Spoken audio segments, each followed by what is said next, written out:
أعوذ بالله من الشيطان الرجيم. بسم الله الرحمن الرحيم. السلام عليكم ورحمة الله تعالى وبركاته. إن الحمد لله والصلاة والسلام على رسول الله وعلى آله وأصحابه ومن والاه، أما بعد.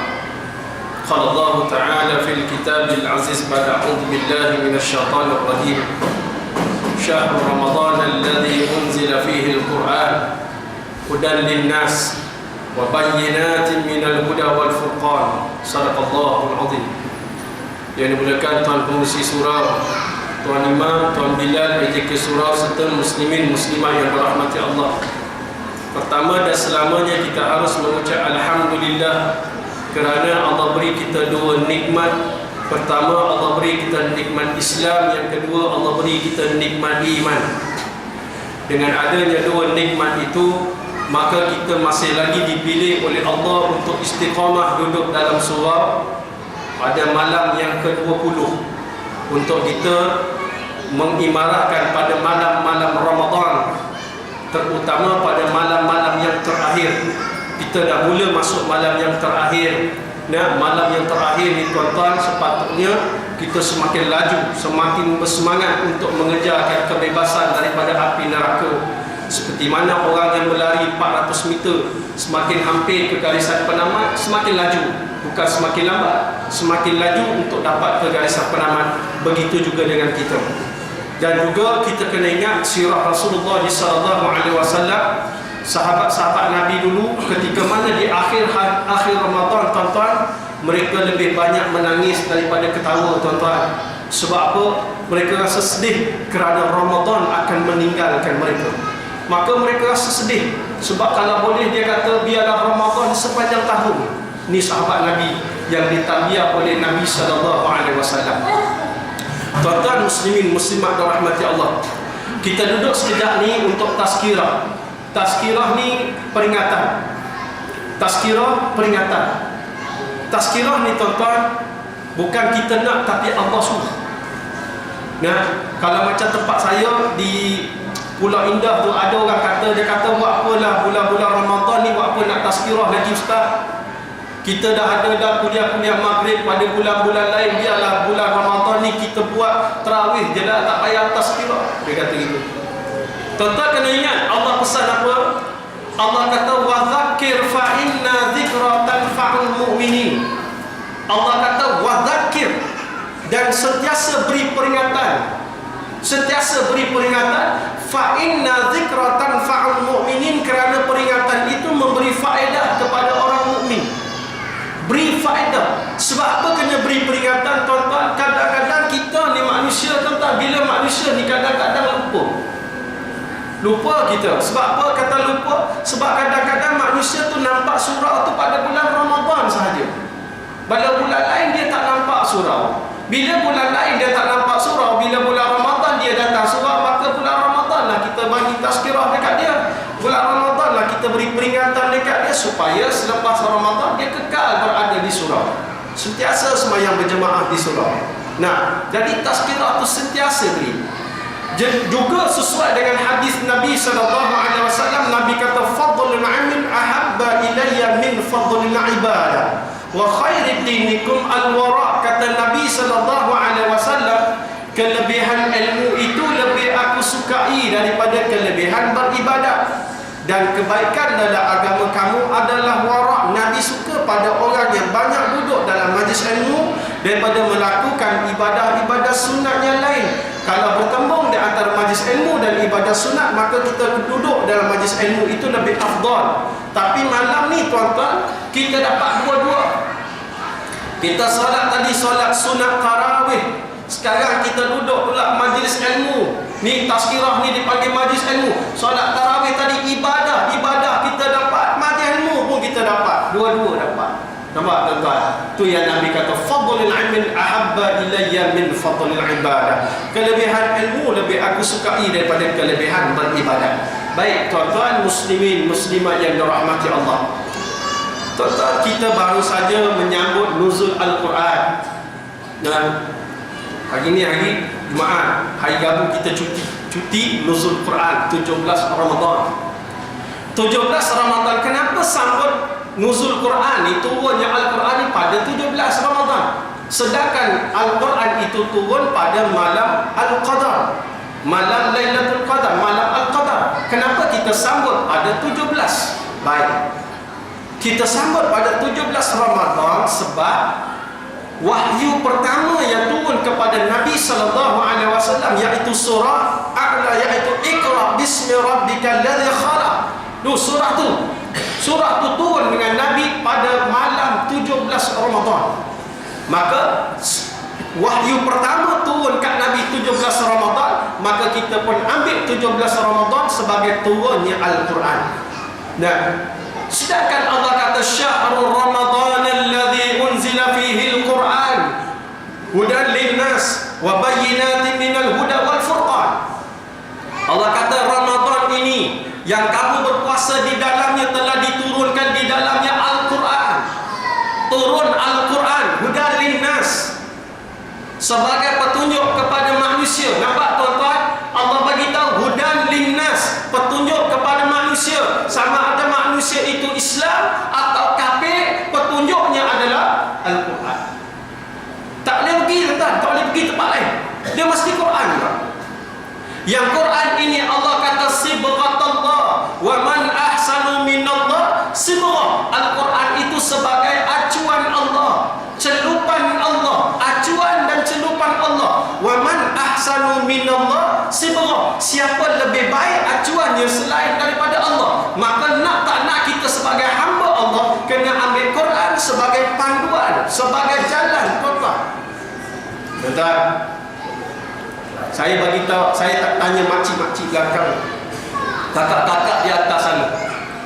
Ni dekat-dekat nak raya ni sibuk nak buat kuih. Nak kita buat, contoh kita buat kuih ros. Nah, kuih ros macam mana makcik? Pasti dia ada acu ros, betul? Kemudian ada besi kat atas. Dia celup dekat tepung, kemudian celup dalam minyak, kembang daripada tepung, daripada acu tadi, kembang kita cabut, betul tak? Kuih ros. Kenapa kita nak pakai acuan tadi? Sebab nak jadikan kuih itu kuih ros. Kita ambil acuan tu yang batang besi tu, lepas tu ada bentuk ros kat bawah tu, celup dalam tepung, lepas tu celup dalam minyak, kembang, cabut balik, jadi kuih ros. Betul tak? Sebab apa kita pakai acuan tu? Sebab nak jadi kuih ros. Tiba-tiba suami balik kata buat kuih apa tu? Isteri pun jawab kuih ros bang. Betul lah, betul ros. Pakai acu, pakai kuih ros. Ya. Sekarang kita tak payah pakai acu. Buat kuih ros tapi tak payah pakai acu. Macam mana buat bang?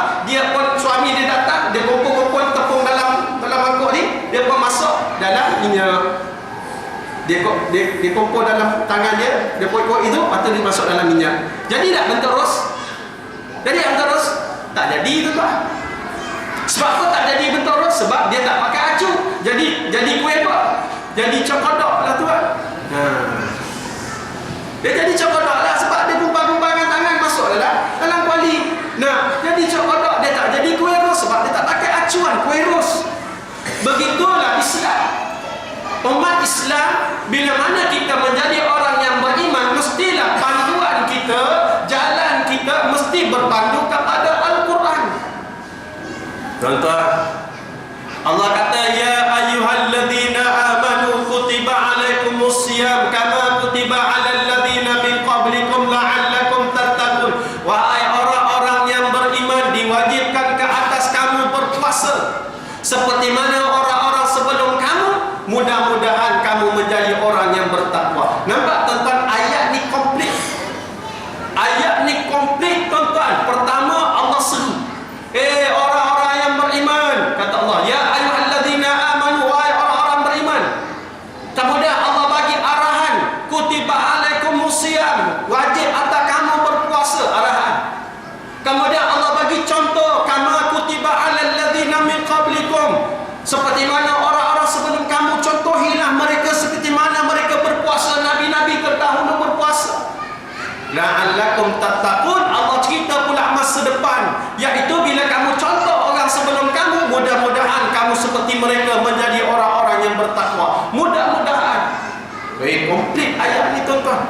Nampak tak? Baik, saya nak ambil ayat yang pertama tadi. Allah kata, ya ayyuhalladzina amanu, wahai orang-orang yang beriman. Bila sebut wahai orang-orang yang beriman, tuan-tuan, rukun iman ada berapa? Ada 6. Pertama, percaya kepada Allah, percaya pada malaikat, pada rasul, pada kitab, pada hari kiamat, qada qadar. Betul?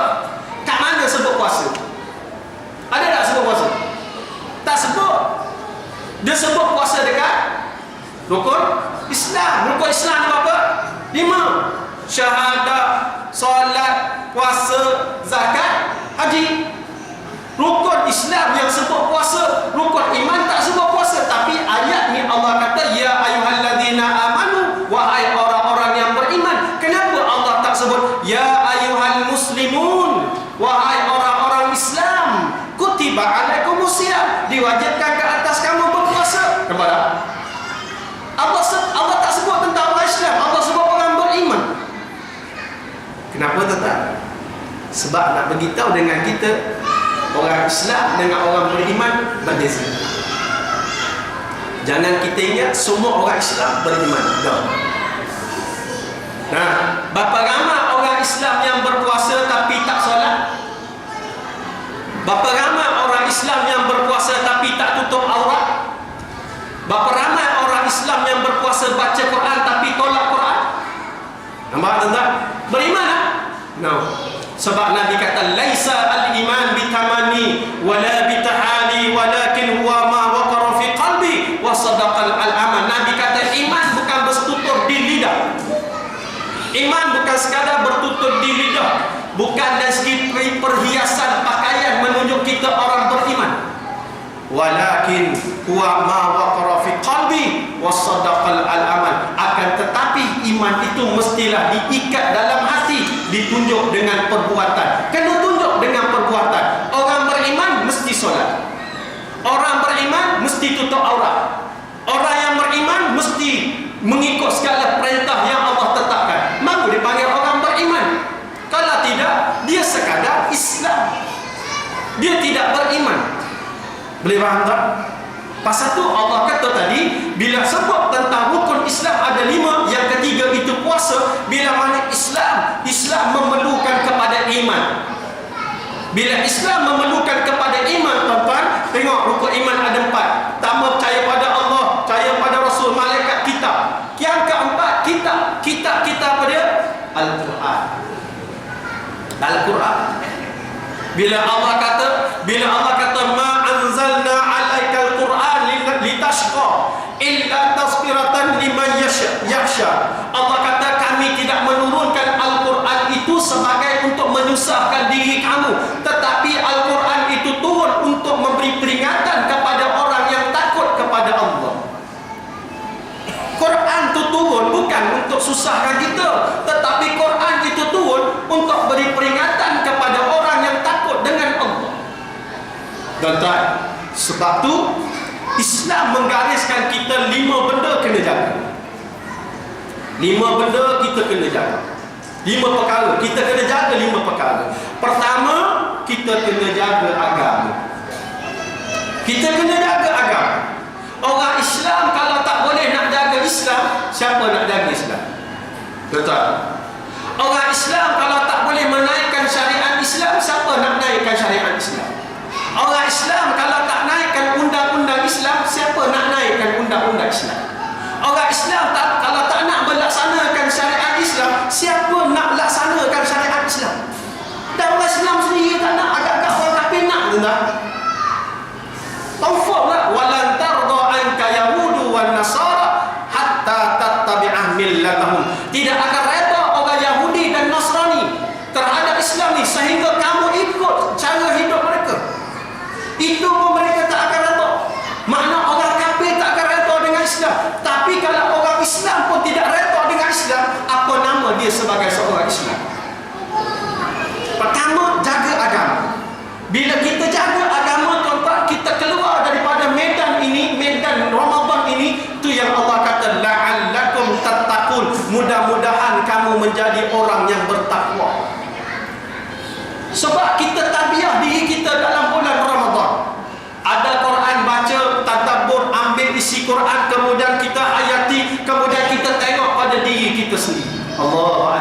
tuan-tuan. Sahabat tentang antaranya sahabat yang bernama Umar Al-Khattab. Umar Al-Khattab ni antara orang yang paling lambat hafal Quran.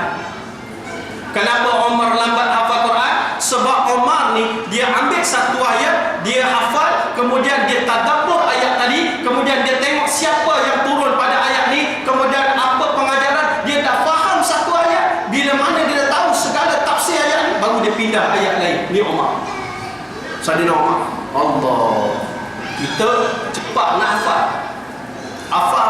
cepat nak dapat, tapi tak tahu makna, tak tahu apa asbabun nuzul dia, apa cerita dalam tu kita tak tahu. Yang penting hafal. Pasal tu tuan-tuan, antara hafiz dengan alim, mana lebih penting? Hafiz dengan alim. Lebih penting alim, tuan-tuan. Orang alim boleh jadi hafiz, tapi orang hafiz belum tentu alim. Lihat, alim ni orang yang berilmu. Orang berilmu confirm dia boleh pergi kepada hafiz, tetapi orang hafiz belum tentu dia alim, tuan-tuan. Pasal tu pentingnya alim. Baik, jaga agama. Yang kedua, jaga nyawa, memelihara nyawa. Nyawa kita antara Islam dengan orang Islam, Nabi kata kullu muslim ala muslim haramud damihi wa malihi wa aradihi. Orang Islam dengan orang Islam haram darah dia, haram hartanya, haram marwahnya. Marwah Islam dijatuhkan haram. Bunuh lagi lah, melainkan membunuh dengan hak. Bunuh dengan hak ni macam mana? Orang murtad, kemudian dia duduk di dalam, dia murtad, kita tarik dia duduk dalam tarbiyah selama 3 hari. 3 hari dia kita tarbiyah, dia tak nak balik pada Islam. Hari keempat hukum dia bunuh. Hukum bunuh tu, bunuh orang murtad itu hukum dengan hak. Dia bunuh dengan hak. Yang kedua, bunuh dengan hak, iaitu orang yang membunuh, sabit kesalahan membunuh, maka kita hukum bunuh ke atas orang yang membunuh. Maka bunuh itu dipanggil kisos. Bunuh balas bunuh, kisos. Maka kisos itu bunuh dengan hak. Boleh faham tuan-tuan? Pasal tu Allah kata ya ayyuhalladzina amanu kutiba alaikumul kisos. Wahai orang-orang yang beriman, diwajibkan ke atas kamu berkisos. Bunuh balas bunuh. Selain pada tu, itu haram membunuh. Hari ini kita tengok orang membunuh macam mana tuan-tuan. Bila mana berzina, anak zina keluar, tu baby tadi masuk dalam beg, campak tepi sungai, campak tepi tong sampah, letak sumbat dalam lubang najis. Ya Allah, tuan-tuan, tengok buka tempat najis, baby tadi bernafas lagi, cuba nak membunuh baby. Nampak tak? Islam menggariskan pertama tadi jaga agama, yang kedua jangan membunuh, memelihara nyawa. Nampak? 2. Yang ketiga tuan-tuan, Islam menggariskan kita yang ketiga, iaitu kena jaga akal, memelihara akal. Akal kita ni tuan-tuan mestilah berpandu kepada Al-Quran. Akal kita mestilah berpandu kepada wahyu Allah. Sebab akal ni Allah yang kurniakan. Bila Allah kurniakan kita akal tuan-tuan, untuk kita fikir macam mana nak laksanakan Islam. Allah kurniakan kita akal untuk kita fikir macam mana nak melaksanakan syariat Islam. Allah kurniakan kita akal untuk fikir macam mana nak laksanakan undang-undang Islam. Allah kurniakan kita akal untuk fikir macam mana kita nak naikkan Islam, macam mana nak menangkan Islam, macam mana nak melaksanakan syariat Islam dan undang-undang Islam. Allah kurniakan kita akal untuk fikir benda tu. Bukannya Allah kurniakan kita akal untuk fikir macam mana nak lawan Islam. Bukannya Allah kurnia kita akal untuk fikir macam mana nak menggagalkan syariat Islam. Bukannya Allah kurniakan kita akal untuk fikir macam mana nak jahanamkan Islam. Nampak tak? Bila mana Allah kurniakan kita akal, kita lari daripada landasan yang sebenar, lari daripada jalan yang sebenar, kita lawan Allah. Lawan Allah, tuan-tuan. Nampak tak? Pasal tu Allah turunkan Al-Quran. Allah kata ma anzalna alaikal qur'ana litashqa illa tazkiratan liman yakhsha. Allah kata, aku turunkan Quran ini bukan untuk menyusahkan kalian, tetapi sebagai tazkirah, peringatan bagi orang yang takut dengan Allah. Allahu Akbar. Tuan-tuan, muslimin, muslimat rahmati Allah. 3, jaga akal, tuan-tuan. Akal tadi mesti mengikut laluan yang sebenar, iaitu mengikut Al-Quran dan Sunnah. 3. Yang keempat, Islam suruh kita memelihara keturunan. Memelihara keturunan. Diri kita, keluarga kita, semua kena jaga. Tuan-tuan, bila kita tengok ada di kalangan Islam ini, suami solat, isteri tak solat. Suami solat, isteri solat, anak pula tak solat. Suami solat, isteri solat, anak solat, menantu pula tak solat. Suami solat, isteri solat, anak solat, menantu solat, cucu pula tak solat. Nampak tak? Nah, sedangkan Allah kata, ku wa anfusakum wa ahlikum nar, jaga diri kamu dan ahli keluarga kamu daripada bakaran api neraka. Sebab tu Allah kata tadi, Islam bila mana Allah kata ya ayyuhalladzina amanu, wahai orang-orang yang beriman, kutiba alaikumusiyam, diwajibkan ke atas kamu berpuasa. Nampak? Islam, Allah kata ya ayyuhalladzina amanu, wahai orang-orang beriman. Dalam rukun iman 6 tadi tak ada bab solat, tetapi yang keempat, percaya kepada Al-Quran. Bila percaya kepada Al-Quran, di dalam Al-Quran itu sendiri Allah mewajibkan orang bersolat. Dalam Quran itu sendiri Allah mewajibkan ke atas kita berpuasa. Di dalam Quran itu sendiri Allah mewajibkan seorang wanita menutup aurat. Semuanya terkandung di dalam Al-Quran. Bila mana kita ikut Quran, secara automatik iman tadi dia Islam. Tapi orang Islam belum tentu nanti. Boleh faham tak? Nampak? Tak. Jaga diri, jaga keluarga. Pertama tadi jaga agama. Kedua, jaga nyawa. 3, kena memelihara akal mengikut petunjuk dan syariat. Kemudian yang keempat, jaga keturunan, memelihara keturunan. Yang kelima, tuan-tuan, yang terakhir. Yang kelima, Islam menggariskan kita kena memelihara harta. Harta benda yang kita cari, daripada mana dia datang, halal ke haram, kemudian ke mana kita salurkan, halal ke haram, ke jalan yang benar atau jalan yang salah. Allah kata apa?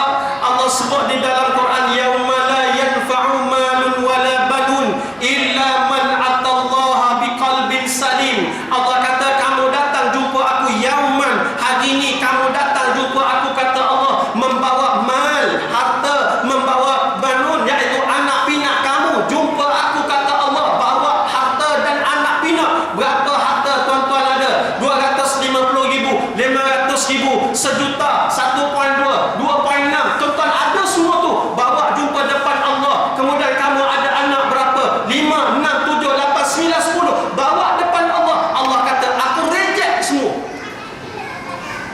Reject semua. Allah penat kerja tuan-tuan, reject semua. Illa, Allah kata, kecuali man atallaha biqalbin salim, kecuali orang yang datang jumpa Allah itu dalam keadaan hatinya suci dan sejahtera daripada sifat syirik dan munafik.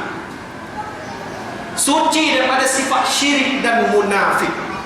Macam mana dia panggil sifat syirik, tuan-tuan? Bila mana dia kejar harta, bila mana dia kejar jawatan, bila mana dia kejar kekayaan dunia, dia ketepikan agama, dia ketepikan Allah, dia ketepikan syariat, dia ketepikan mana halal, mana haram. Sedangkan Quran tadi sebut wa bayyinatin minal huda wal furqan. Furqan, tuan-tuan, furqan itu perbedaan di antara hak dan batil, perbedaan di antara halal dan haram. Maka bila mengikut Al-Quran, pasti dia tahu mana halal, mana haram. Bila mana dia tak tahu dah halal haram, dia main ambil saja, kemudian dia lebihkan dunia, ketepikan Allah, ketepikan Islam, maka dia telah mensyirikkan Allah dengan dunia, telah mensyirikkan Allah dengan harta, telah mensyirikkan Allah dengan jawatan yang dia kejar, sehingga dia ketepikan Allah, ketepikan Maka Allah kata illa man atallaha biqalbin salim, kecuali orang yang datang jumpa aku itu, kata Allah, dalam keadaan hatinya bersih daripada sifat syirik dan munafik. Bersih pada sifat syirik dan munafik. Makna Allah tak pernah halang kita kejar dunia, tuan-tuan. Islam tak pernah halang. Tuan-tuan nak kaya ke, tuan-tuan nak kaya raya ke, tuan-tuan nak jutawan, tuan-tuan kejar dengan syarat. Tuan-tuan tahu mana halal, mana haram.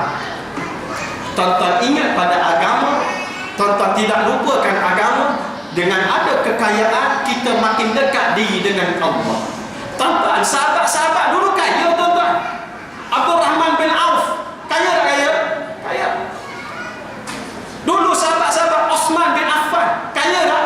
Kaya. Dalam peperangan Tabuk, ketika mana Saidina Osman nak pergi berdagang, membawa 90 ekor unta. 90 ekor unta, tuan-tuan, nak pergi berdagang. Tiba-tiba ada panggilan jihad kepada peperangan Tabuk. Lalu Saidina Osman tak jadi pergi berdagang, patah balik. Dia kata 90 ekor unta ni serah semua kepada Nabi SAW untuk perjuangan Islam pergi ke Tabuk. Allah. Kaya tak kaya Saidina Osman, tuan-tuan? Nah, yang Nabi kata Saidina Osman ini seorang makhluk pemalu. Dia ni pemalu. Saidina Osman ni punya malu, tuan-tuan. Dia malu bukan sekadar manusia malu kat dia, malaikat malu kat dia. Malaikat malu kat Saidina Osman. Kita tentang agak-agak malaikat malu kat kita. Allah. Syaitan pun belum tentu malu kat kita. Nah, kena pula Ramadan, Iblis tak ada. Iblis tak ada, tapi kita kena ingat Iblis mendidik kita 11 bulan yang selepas. Yang lepas ni Iblis didik tau. Tiba-tiba masuk Ramadan, kita tak bertukar, tetap perangai macam tu, tetap sikap macam tu. Makna itu sikap kita lah tu, bukan Iblis macam. Nampak tak? Maka Ramadan ni lah masa yang paling sesuai. Baki-baki yang terakhir ni, tuan-tuan, sama-samalah kita, saya pesan pada diri saya dan tuan-tuan, baki yang terakhir ni sama-samalah kita berjaga malam. Kita pergi qiyamul lail. Kalau tak boleh qiyamul lail, paling elok qiyamul lail di surau lah. Tak boleh, tuan-tuan, kita qiyamul lail di rumah bersama isteri. Tak ada masalah, tuan-tuan. Bangun malam untuk qiyamul lail. Paling bagus kita pergi qiyamul lail di masjid. Sebab Nabi 10 malam terakhir Nabi berada di masjid, tuan-tuan. 10 malam terakhir Nabi berada di masjid. Qiyamul lail. Macam saya tak boleh nak qiyamul lail masjid sebab saya kuliah satu pusing. Pak pusing ni, pusing ni, pusing. Nah, kita tengok mana yang sempat, kita qiyamul lail di situ. Nampak tak? Saya pesan pada diri saya dan tuan-tuan, ni baki yang terakhir. Kita ubah sikap kita, kita ubah sifat kita, kita ubah akhlak kita. Bila mana kita didik diri kita sepanjang Ramadan, baki yang terakhir ini, semakin laju kita mendekatkan diri dengan Allah. Mudah-mudahan kita keluar Ramadan la'allakum tattaqun. Mudah-mudahan kita keluar Ramadan dalam keadaan kita makin bertakwa dengan Allah, kita makin dekat diri dengan Allah, dan kita istiqamah datang ke surau dan masjid, sama ada Ramadan, Zulkaidah, Zulhijjah, Muharram dan seterusnya sampai Ramadan akan datang. Istiqamah kita berada di surau untuk solat berjemaah, barulah la'allakum tattaqun itu datang kepada kita, insya-Allah. Mudah-mudahan Allah tempatkan kita bersama dengan orang-orang yang beriman. Jadi cukup sekadar itu, tuan-tuan. Dia tazkirah ni tak boleh lama, 25 minit, setengah jam. Lebih dipanggil ceramah, tuan-tuan. Nah, lebih orang nak tengok jam tu, makna tu suruh berhenti lah tu. Nah kan. Jadi tuan-tuan, saya minta maaf sekiranya ada terkasar, tersilap, tersasut, terkena. Bukan yang saya nak kena sesiapa, sekadar berkongsi sedikit ilmu. Mudah-mudahan dengan sedikit ilmu ini meningkatkan keimanan, ketakwaan kita kepada Allah. Mudah-mudahan Allah selamatkan hidup kita di dunia dan di akhirat, insya-Allah. Sebelum saya tutup, tuan-tuan, nanti macam biasa saya ni kalau datang sini, di belakang nanti pertama ada satu tabung, tuan-tuan. Tabung ini untuk pertamanya program dakwah di Sabah. Kita ada program dakwah di Sabah, tuan-tuan. Kita pergi Sabah, kita pergi dakwah di luar bandar. Ada di kalangan mereka ni murtad 23 kali, tuan-tuan. Murtad 23 kali, masuk Islam keluar, masuk Islam keluar. Kita datang hantar barang, dia masuk Islam. Kristian datang hantar barang, dia masuk Kristian pula. Itulah. Tapi alhamdulillah ada di kalangan mereka masih kekal dengan Islam. Jadi kita nak dakwah dengan orang, masih kekal dakwah. Saya dah buat kerja ni 4 tahun lepas, tuan-tuan. 4 tahun lepas kita dah buat kerja ni. di bawah PPSS, Persatuan Prihatin Sahabat Sabah. Jadi kalau tuan-tuan nak beli sumbangan, di belakang sana ada satu tabung. Kemudian yang kedua tuan-tuan, ada sedikit jualan makanan-makanan sunnah. Antaranya saya bawa kapsul habatus sauda campur zaitun campur propolis untuk orang kecil manis, darah tinggi, kolesterol tinggi, gout dan meningkatkan imunisasi ketahanan badan. Kemudian ada habas sirsak. Habas sirsak ni habatus sauda campur daun durian Belanda untuk anti kanser tuan-tuan. Dan juga saya bawa pula malam ni lain pula air durian Belanda. Air durian Belanda pun anti kanser tuan-tuan, air durian Belanda. Kemudian ada kapsul insulin. Insulin ni, daun insulin ni untuk kecil manis. Kita dekat sini insulin dalam bentuk injection, tapi di Riau dia buat dalam bentuk kapsul, dalam bentuk herba untuk orang kecil manis. Tuan-tuan boleh tengok di belakang. Dan juga ada sawana koko. Sawana koko iaitu berganti kepada Milo, Dan juga ada minyak wangi yang kami campur dengan air zam-zam, kemudian ada campur dengan alkohol halal. Ada ke alkohol halal? Ada tuan-tuan, kita buat sendiri. Alkohol tu kita proses sendiri, kita campur dalam minyak wangi, kita campur air zam-zam untuk perubatan secara terapi. Tuan-tuan boleh tengok di belakang. Ada bentuk spray dan ada bentuk roller. InsyaAllah yang baik itu datang pada Allah, yang buruk itu datang pada diri saya sendiri. Wallahu a'lam. Wabillahi taufiq wal hidayah. Assalamualaikum warahmatullahi wabarakatuh.